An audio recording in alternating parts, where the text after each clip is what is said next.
명절 잘 보내셨습니까? 예. 일상으로 돌아와서 또 걷는 여러분의 걸음걸음마다 우리 하나님이 함께 하시기를 축복합니다. 예수님께서 어린아이들이 나오는 것을 볼 때 제자들이 제지를 했습니다. 그때 예수님께서 제자들을 꾸짖으시면서 어린아이들이 내게 오는 것을 금하지 말라 그렇게 말씀하시면서 계속해서 이런 말씀을 하셨습니다. 누구든지 하나님의 나라를 어린아이와 같이 받들지 않으면 결단코 그곳에 들어가지 못하리라. 하나님 나라와 하나님 어린아이들을 연결시켰죠. 하나님 나라에 들어가려면 어린아이들이 가지고 있는 그 무언가를 가지고 있어야 되는 것이죠. 그것이 무엇인가 하면 순수라는 것입니다. 예수님께서는 어린아이의 이 순수함을 높이 평가하셔서 이것이 하나님 나라에 들어가는 조건으로 말씀하신 것입니다. 예수님께서 제자들을 파송하시면서 하신 말씀이 있습니다. 보라, 내가 너희를 보냄이 양을 이리 가운데 보내는 것 같도다. 그러므로 너희는 뱀같이 지혜롭고 비둘기같이 순결하라 이렇게 말씀하셨습니다. 제자들이 파송되어지는 이 세상은 핍박이 있는 세상입니다. 예수님에 대해서 복음을 전하는 자들에 대해서 핍박이 있는 곳인데 그곳에 예수님께서 제자들을 보내시면서 내가 너희들을 참 양을 이리 가운데 보내는 것처럼 마음이 좀 좋지 않다는 것이죠. 또 걱정이 된다는 것입니다. 그러면서 그렇기 때문에 너희들 가서 지혜롭게 행동해야 된다. 말도 조심해서 하고 분위기 파악도 잘해서 핍박받지 않도록 되도록 핍박을 피할 수 있도록 지혜롭게 행동해야 된다. 이렇게 말씀하시면서 그런데 또 핍박을 피하려다가 또 비굴해지고 또 세상과 타협해서 신앙의 순수함을 잃어버리지 않아야 된다. 신앙이 변질되면 되지 않는다. 그래서 뱀같이 지혜롭게 비둘기같이 순결하게 그렇게 생활하라고 말씀을 하고 계신 것입니다. 예수님께서는 이 사명자의 이 순결을 강조하신 것입니다. 순결하다. 요한계시록 19장 9절에 보면 어린 양의 혼인잔치에 참여하는 자는 복이 있도다 이런 말씀이 있습니다. 나중에 우리 혼인잔치가 있는데 어린 양은 예수님이십니다. 예수님이 신랑이고 모든 성도들은 신부가 되는 어린 양의 혼인잔치가 있게 됩니다. 그 십자가의 길 순교자의 삶이라는 이 찬양의 그 마지막 가사가 이렇게 되어 있습니다. 조롱하는 소리와 세상 유혹 속에도 주의 순결한 신부가 되리라. 내 생명 주님께 드리리. 마지막 때는 유혹과 핍박이 많은 때입니다. 그렇기 때문에 이 마지막을 가는 성도들은 내가 지금 혼인잔치에 참여해야 되는데 신랑 대신 예수님이 계신 혼인잔치에 참여해야 되는데 나는 순결한 신부로 참여하겠다 이런 마음을 가지고 자신의 신앙과 삶을 잘 정갈하게 만들어 가야 된다는 것입니다. 앞에서 말씀드린 단어 순수, 어린아이 순수, 그 다음에 우리 사명자와 성도들은 순결, 이 순수와 순결 이 말들의 의미에는 한 가지 공통점이 있습니다. 그 무슨 공통점이냐 하면 잡된 것이 섞이지 않았다는 것입니다.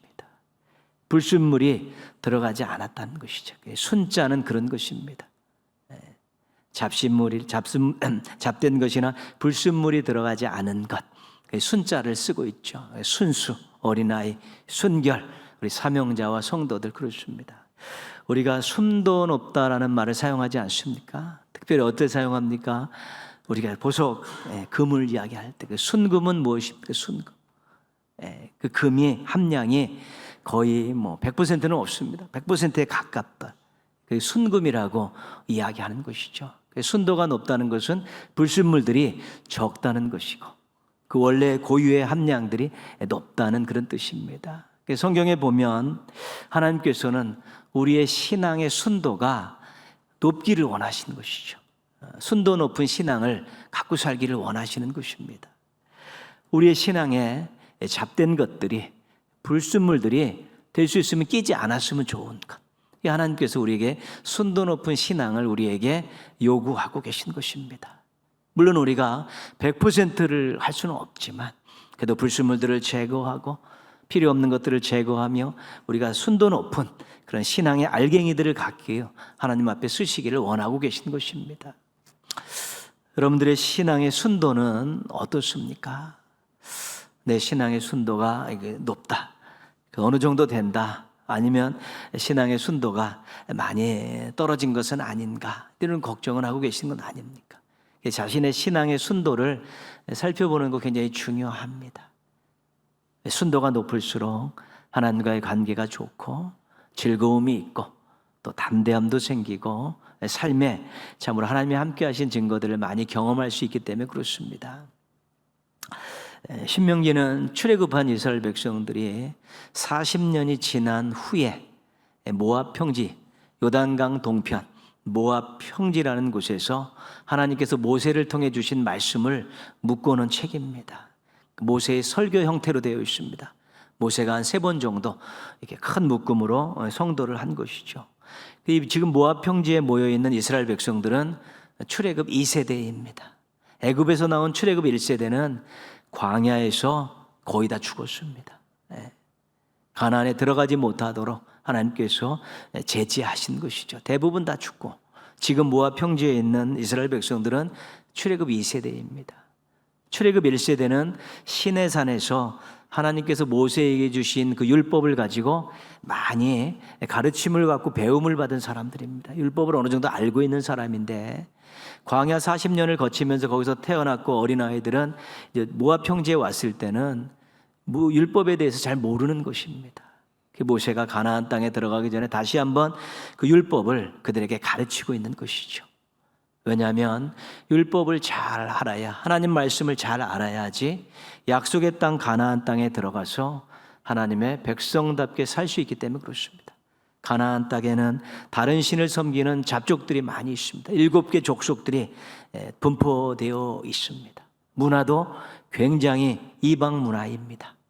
성적인 타락이 극에 달하 있고 물질 만능의 시대에 팽배되어 있는 그런 문화에 이스라엘 백성들이 들어가게 되는데 그 전에 말씀으로 그들을 교육하고 있는 것입니다. 모세를 통해 신명기를 주실 때 하나님께서는 이들이 하나님을 잘 알았으면 좋겠다, 내가 어떤 신인가를 잘 알았으면 좋겠다, 이런 마음을 가지고 신명기를 모세를 통해 주신 것입니다. 신명기를 잘 읽어보면 우리가 하나님이 어떤 분인가를 더 잘 알 수 있게 되는 것입니다. 1장에서 3장까지는 40년, 모압 평지 오기 전까지 40년 그걸 압축적으로 설명하고 있습니다. 다 이야기하지 않습니다. 가데스 바냐에서 정탐꾼을 보낸 것, 또 광야 생활의 일부분, 그 다음에 요단 동평 땅을 정복하는 그런 이야기들을 쭉 이렇게 돌아보고 있습니다. 40년 역사를 돌아보는 이유는 한 가지입니다. 기억하라는 것입니다. 40년 동안 하나님께서 어떤 사랑을 베푸셨고 어떤 능력을 베푸셨는가를 기억하라는 것입니다. 그 하나님의 행하신 일들을 기억하면 하나님이 어떤 분이신가를 분명히 알게 되는 것입니다. 하나님을 제대로 알고 믿으라는 것입니다. 하나님을 잘 알고 섬기라는 것입니다. 그런 취지에서 과거를 돌아보면서 하나님의 행하신 일들, 또 하나님이 어떤 분인가를 알라는 것입니다. 그 이스라엘 백성들이 유월절, 맥추절, 초막절, 이것은 1년 3대 절기인데 1년에 꼭 성전에 가서 지키도록 명령하고 있습니다. 그리고 의식도 다양한 의식들이 있습니다. 왜 그러냐면 이스라엘 백성들이 그 절기를 지키면서 하나님께서 우리 조상들에게 이런 일을 하셨구나, 하나님은 이런 분이시구나, 그걸 알고 우리 조상들에게 이런 일을 행하셨고 이런 하나님이 지금 우리가 믿는 하나님이시구나, 그걸 다시 확인하는 것입니다. 그 절기에 또 자녀들에게 이 절기에 대한 내용들을 쭉 가르쳐 줍니다.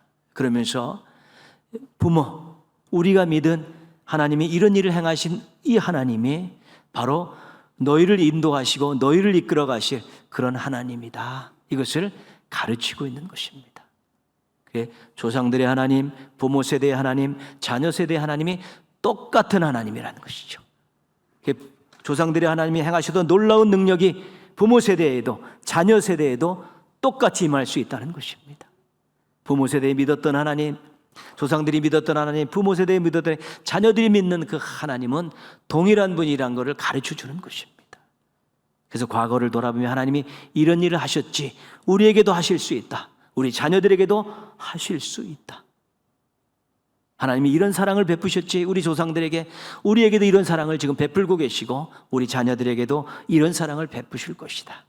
이런 것들에 대한 믿음을 가지고 전 세대가 한 하나님을 섬기며 그 하나님의 사랑과 능력을 의지하는 그런 취지에서 하나님께서 절기를 지키고 과거를 기억하라고 말씀하고 계신 것입니다. 신앙생활을 오래 했다는 것은 하나님을 많이 안다는 것입니다. 왜냐하면 그 오랜 시간 동안 하나님과 동행했기 때문에 그렇습니다.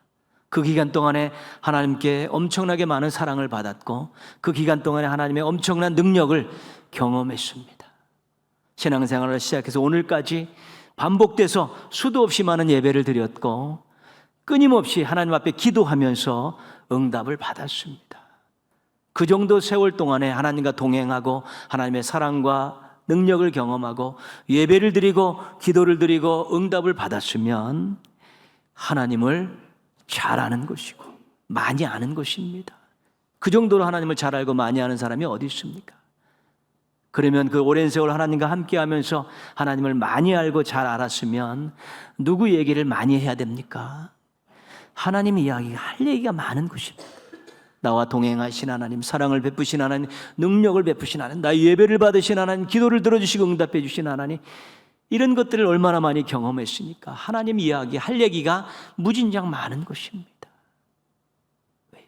엄청나게 동행했고 받은 은혜와 사랑이 있습니다. 그 하나님의 이야기가 바로 간증입니다. 고백입니다. 내 인생과 함께 하셨던 하나님에 대해서 할 얘기가 수도 없이 많은 것입니다. 그런데 신앙 이야기하면서 하나님 이야기하지 않고 자신의 이야기만 많이 하고 있으면 실은 하나님을 잘 모르는 것입니다. 하나님에 대해서 할 얘기가 없으면 그것만큼 안타까운 일은 없는 것입니다. 내가 신앙생활을 얼마나 오래 했는데, 얼마나 많은 예배를 드리고 얼마나 많은 기도를 드렸고 얼마나 많이 말씀을 배웠고 얼마나 많이 하나님과 동행했는데 하나님에 대해서 할 얘기는 없고 자기 얘기만 할 얘기가 있다면 그것은 하나님을 잘 모르는 것입니다. 받은 은혜와 사랑이 있는데 자랑 삼아 하고 있으면 하나님을 잘 모르는 것입니다. 예배의 감격과 기도의 응답에 대한 간증을 누구에게 할 말이 없으면 실은 하나님을 잘 모르는 것입니다. 오랜 생활 동행했는데 잘 모르는 것이죠. 하나님을 잘 모르면 신앙의 순도가 굉장히 떨어져 있는 것입니다. 우리 신앙의 불순물 가운데 가장 크고 가장 싸우고 힘든 그 불순물은 뭐냐면 자기라는 불순물입니다. 자기라는 불순물. 이 신앙 안에서 자기라는 불순물이 엄청나게 많이 들어가 버리면 하나님에 대해서 할 얘기가 없습니다. 자기 얘기하기 바쁜 것입니다. 자기 자랑하기 바쁜 것입니다. 그 신앙의 순도는 정말 하나님 중심으로 꽉 짜일 때 순도가 높은 것이고 자기가 많이 들어가 있고 또 세상 것이 많이 들어가 있으면 순도가 낮아지는 것입니다. 여러분 신앙생활을 시작한 이후로 오늘까지 삶을 한번 꼼꼼히 되짚어 보십시오. 하나님이 나에게 얼마나 많은 은혜와 사랑을 베푸셨는가.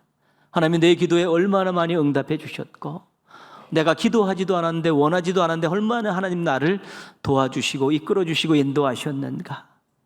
그런 것들을 한번 돌아보시는 것이죠. 그러면서 하나님이 이런 하나님이셨구나, 나에게 하나님이 이런 하나님이셨구나라는 그런 감격의 고백을 가지고 하나님을 가슴속에 다시 각인시키는 것입니다. 베푸셨던 은혜와 사랑을 기억하며 하나님에 대한 새로운 그 면명들을 고백을 각인시켜내면 우리의 신앙의 온도들이 순도가 높아질 수밖에 없는 것입니다. 하나님의 베푸신 은혜와 사랑을 기억하고 하나님이 나에게 이런 하나님이었다라고 확실하게 각인시킬 때 신앙의 순도를 높일 수 있고 높아진 순도가 떨어지지 않을 수 있도록 유지할 수 있게 되는 것입니다. 모쪼록 지난 날을 돌아보시면서 하나님 베푸신 은혜와 사랑을 다시 한번 기억하시고 자신에게 있어서 하나님이 어떤 하나님이었는가를 분명하게 감격적으로 가슴에 각인시키셔서 여러분의 신앙의 온도를 높게 잘 유지하시기를 주님의 이름으로 부탁드리겠습니다. 신명기 4장에서 11장은 십계명을 중심으로 율법을 소개하면서 순종을 강조하고 있습니다. 먼저 하나님께서 이스라엘 백성들의 정체성에 대해서 이야기해 주고 있는데요. 신명기 7장 6절입니다. 너는 여호와 내 하나님의 성민이라. 내 하나님 여호와께서 지상 만민 중에서 너를 자기 기업의 백성으로 택하셨나니. 이스라엘 백성들에게 너는 내가 택한 거룩한 백성이다. 나의 백성이다라고 하나님께서 그렇게 말씀해 주고 계신 것입니다. 이 세상에 많은 백성들이 있었지만 내가 너를 특별히 택해서 내 거룩한 백성으로 삼았다. 너희들은 내 백성이다라고 하나님께서 분명하게 말씀해 주고 계신 것입니다. 이것이 정체성입니다. 내가 어떤 가문의 맏대손이라 이런 정체성 말고요. 하나님의 백성입니다. 하나님의 택함 받은 사람입니다. 내가 거룩한 백성입니다라는 이 신앙인의 정체성이 무진장하게 중요한 것입니다. 하나님과 무관한 정체성은 의미가 없습니다. 그건 세상 자랑거리밖에 안 되는 것입니다. 하나님의 백성은 하나님의 말씀으로 살아야 되는 것이죠. 그래서 하나님께서 율법을 주신 것입니다. 십계명의 서원이 신명기 5장 6절에 나와 있는데요. 1계명을 들어가기 전에 첫 번째 주신 말씀입니다. 나는 너를 애굽 땅 종되었던 집에서 인도하여 낸 내 하나님 여호와라. 그렇죠? 십계명을 주시기 전에 하나님이 출애굽, 애굽에서 구원하셨던 하나님이심을 선포해 주시는 것입니다. 내가 너를 구원했다. 내가 너를 언약을 통해 내 백성을 삼았다. 이것을 이야기하는 것입니다. 그 너를 내가 구원했고 내가 너를 백성 삼았다. 이것을 이스라엘 백성들에게 이야기해 주는 것입니다.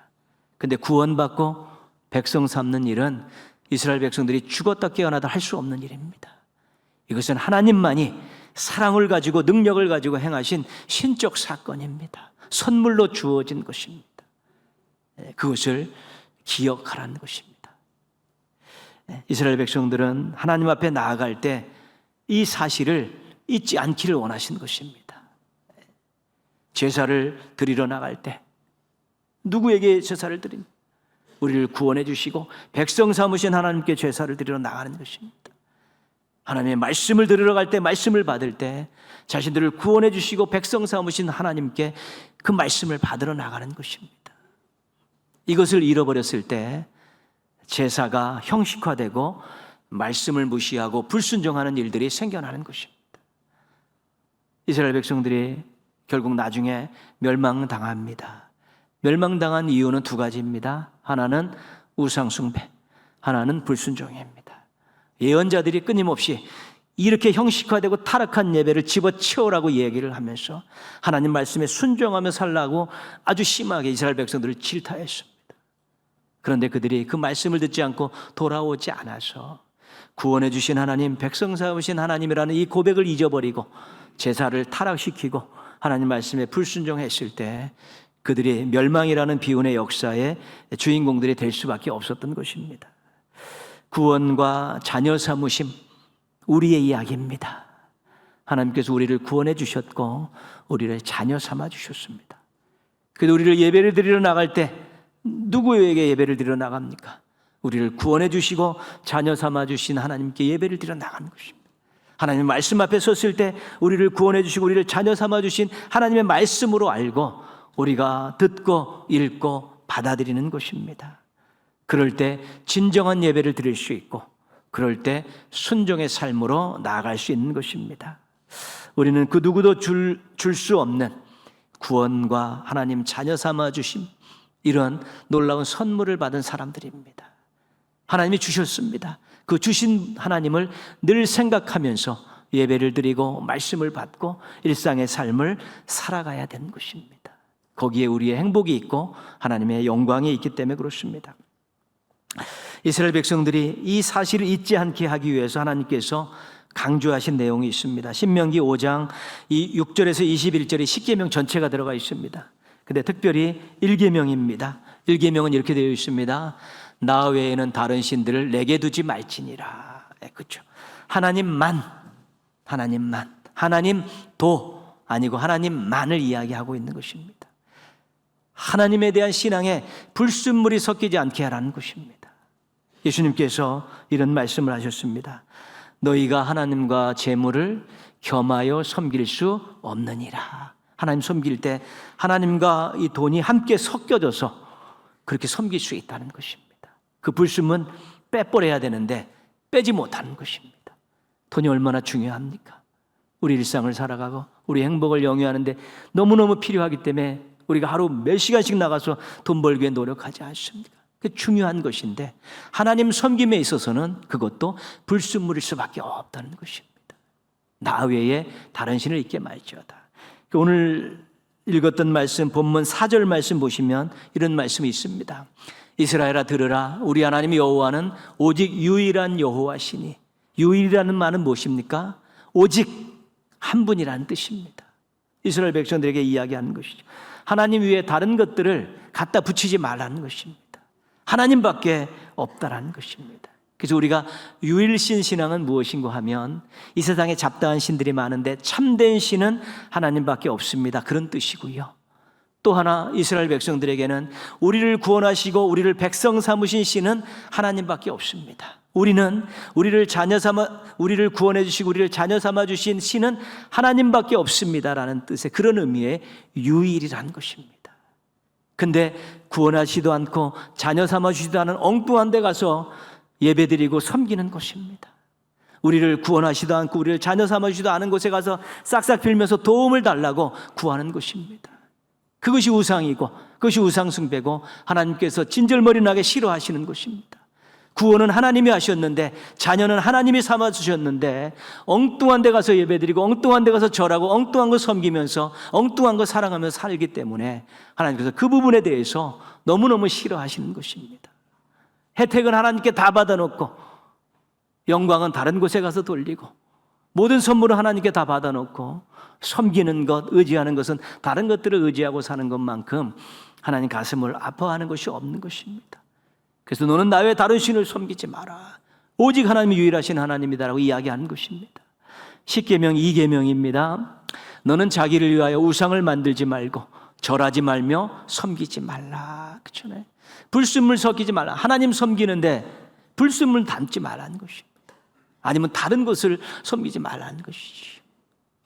모든 것들은 다 하나님이 주셨는데 그 하나님만 섬겨야지 엉뚱한 것 섬기고 하나님 섬긴다 하면서 반쪽짜리 반씩 갖고 들어와서 섬기고 이런 짓 하지 말라는 것입니다. 오늘 말씀 5절 말씀입니다. 같이 한번 읽겠습니다. 너는 마음을 다하고 뜻을 다하고 힘을 다하여 내 하나님 여호와를 사랑하라. 그렇죠. 불순물 섬기지 않게 하나님 사랑하라는 거예요. 마음과 뜻과 힘은 최고의 최선을 다해서 하나님 사랑하라는 것이죠. 불순물 들어가지 않는 순수하게 하나님 사랑하라는 것입니다. 하나님 최고가 안 되면 불순물이 들어가게 되어 있고 하나님이 1번이 안 되면 불순물이 섞이게 되어 있습니다. 우리가 완벽하게 하나님 앞에 순도 100%를 가지고는 섬길 수는 없어도 그래도 될 수 있으면 큰 불순물들은 다 제거하고 정말 하나님 최고이십니다. 하나님 1번이십니다. 이런 무게중심을 가지고 하나님 앞에 나아가 예배드리고 하나님을 섬길 때 그것이 진짜 하나님이 기뻐하시는 예배가 될 수 있고 섬김이 될 수 있다는 것입니다. 아가서 6장 9절 말씀을 보겠습니다. 내 비둘기 내 완전한 자는 하나뿐이로구나. 그는 그의 어머니의 외딸이요 그 낳은 자가 귀중히 여기는 자로구나. 솔로몬이 술람미 여인을 사랑하는 고백인데요. 하나뿐이다. 너 하나뿐이다. 내가 사랑하는 연인은 너 하나뿐이다. 그런 것이지요. 우리가 인간적인 사랑에 있어서도 짝을 정함에 있어서 여러 대상들을 놓고 다 사랑한다고 이야기하면 엄청나게 욕먹을 짓 아니겠습니까? 그런 게 어디 있습니까? 하나님을 사랑한다고 하나님을 섬기고 하나님 예배한다 하면서 그 대상들이 여럿이 된다든가 아니면 그 대상에 대한 그 마음이 막 갈기갈기 찢어서 여러 갈래로 갈려져 있고 거기에 불순물들이 잔뜩 끼어져 있으면 그 사랑을 하나님이 어떻게 인정하시고 그렇게 드리는 예배를 하나님께서 어떻게 받으실 수 있겠습니까? 그래서 나 외에 다른 신을 섬기지 마라. 우상 섬기면 안 된다. 나는 유일하다. 난 유일하다. 마음과 뜻과 힘을 다하여 나를 사랑해야 된다라고 순도 높은 그런 신앙을 가지고 하나님께 예배드리고 하나님을 섬기고 하나님의 뜻을 받들기를 원하고 계신 것입니다. 특별히 우리가 누구를 질문을 던졌을 때 누구를 예배합니까? 하나님을 예배하지 않습니까? 그 하나님은 어떤 하나님입니까? 우리를 구원하시고 우리를 자녀 삼아주시고 천국을 예비하시고 지금도 우리를 기다리고 계시고 일마다 때마다 우리를 도우시며 눈물을 흘려 기도하는 간구에 들어 응답하시는 그 하나님 아니십니까? 그 하나님께 예배하며 그 하나님을 사랑한다고 하면서 불순물이 섞인 그 신앙 가지고 예배를 드리고 사랑을 고백하지 않아야 된다는 것입니다.